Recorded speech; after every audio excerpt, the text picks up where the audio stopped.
Welcome to Wales and welcome to the new Mercedes X-Class. Now for the last week or so it's been very cold and a little bit snowy in places around England, so I feel very grateful to be in something with four-wheel drive. Genuinely, on some of the roads over the last 24 hours I would have really struggled if, for example, I was in a small rear-wheel drive sports car like an MX-5 or a GT86. I'm pretty sure I would have died. And actually, speaking of rear-wheel drive, it probably wouldn't be the perfect conditions for something like a C63. Or maybe it would. Maybe that would be quite entertaining. Now before I go any further, make sure you like and comment and subscribe and do all of the usual YouTube stuff. And visit NewMotoring.com as well. Now the X-Class. In my mind, a pickup truck is rugged, dependable, and a bit of a beater. So the idea of Mercedes building a pickup truck, when you would normally associate Mercedes with build quality and comfort and refinement, it's quite an interesting proposition. What do Mercedes want this car to be? Well, they want it to be like any other pickup truck. They want it to be reliable, rugged, very capable. But they also say it's very versatile. It's for urban lifestyles and families. And that is a direct quote. Essentially, it's a pickup truck, but Mercedes wants this to have a broader range of abilities than most other pickups. Now, before I go any further, I feel like I should address the elephant in the room, and that is the fact that mechanically, underneath, this is almost identical in every way to a Nissan Navara. The engine and the gearbox, those are exactly the same. They've just got different bits of software on them. The four-wheel drive system, that is also the same. And the chassis, that's the same as well, although on the Mercedes it's a slightly wider chassis, but it's still pretty much the same. And even the dial down here on the centre console that adjusts the four-wheel drive system, you can swap it from two-wheel drive to four-wheel drive, that is exactly the same in the Nissan Navara. And I know because we had a look at a Nissan Navara and the dial is identical. It's just a few inches further to the right in this. You can get the X-Class in three flavours. The first, and not entry-level model, because Mercedes don't want you to call it an entry-level model, is the Pure, and that comes with steel wheels. It's essentially the most utilitarian X-Class you can buy. In the middle, you've got Prestige, and that's just got a few more gadgets, and at the top of the range, you've got the Power model, and that's got all the tech you could ever need, and some slightly different bodywork. Now, I figure you'd rather I talked about the way it drives than the different options you can go for, because frankly there are so many different options and so many different trims and specifications and things that if I spent this video talking about those things, it would probably take about an hour. And I don't think you really want me to talk about the different types of leather for an hour. So I will stick to how it drives. Now at the moment, you can only get two engines in the X-Class. They're both 2.3 litre four-cylinder turbo diesels, but one of them has got one turbocharger, the other one has got two turbochargers. The single turbo has got 163 brake horsepower, the twin turbo has got 190 brake horsepower. That's what I've got in this car. And in a few months' time, there will be an even more powerful 3.5 litre diesel V6, and that will have 258 brake horsepower and 405 foot-pounds of torque. That is more torque just than a Ferrari 458. It's quite a lot of torque.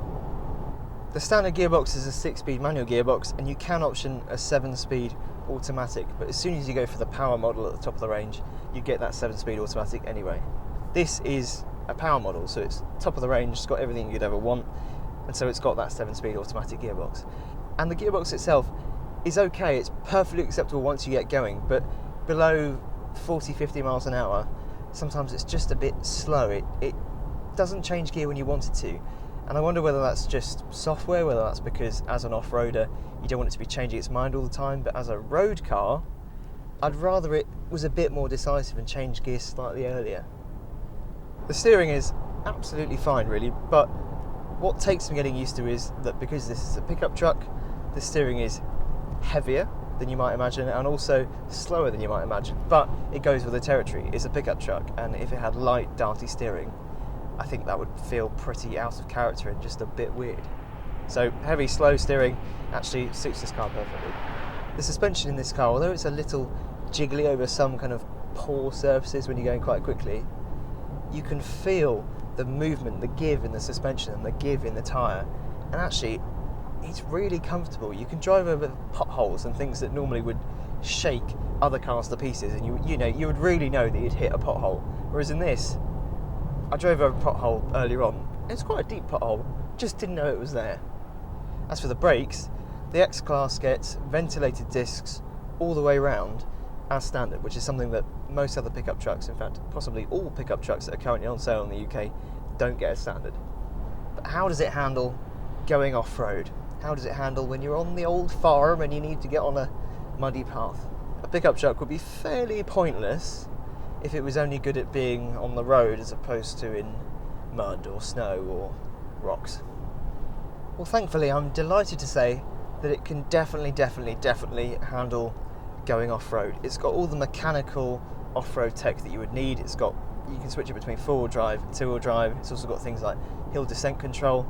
And yesterday I took it on an off-road course that was slightly snowy, slightly icy still, covered in water, very slippery, and actually pretty tricky, and it had no problems with it at all. Zero problems. And consider as well the fact that this car is on completely standard summer tyres.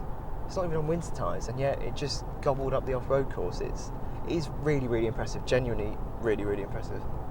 And now I want to circle back to the Navara and actually pickups in general. The difference between this and the Navara, particularly on the inside as well as the outside, because obviously this is a Mercedes, that is a Nissan, but particularly on the inside, the difference is really quite big.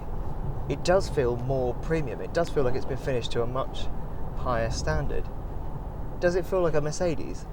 Yes, in parts. The steering wheel, the dials, the air vents, the sat-nav, the top of the dash, and actually these seats, they're all really good. They feel like Mercedes. But there are other parts in here, other materials and other bits of design that they feel less like Mercedes. Like when you look at the dashboard, the first thing I noticed was the centre console, and it's just the plastic up here on the dash. It's very ordinary, very normal, and very un-Mercedes. If you were expecting the interior from an E-Class to have been shoehorned into an X-Class, that's not what's happened. Yes, in places it does feel like a Mercedes, but in other places it doesn't. But comparatively, it does feel a lot more premium than every other pickup truck. I think it's probably 90% of what I would expect a normal Mercedes to be, but as a pickup, it's very good.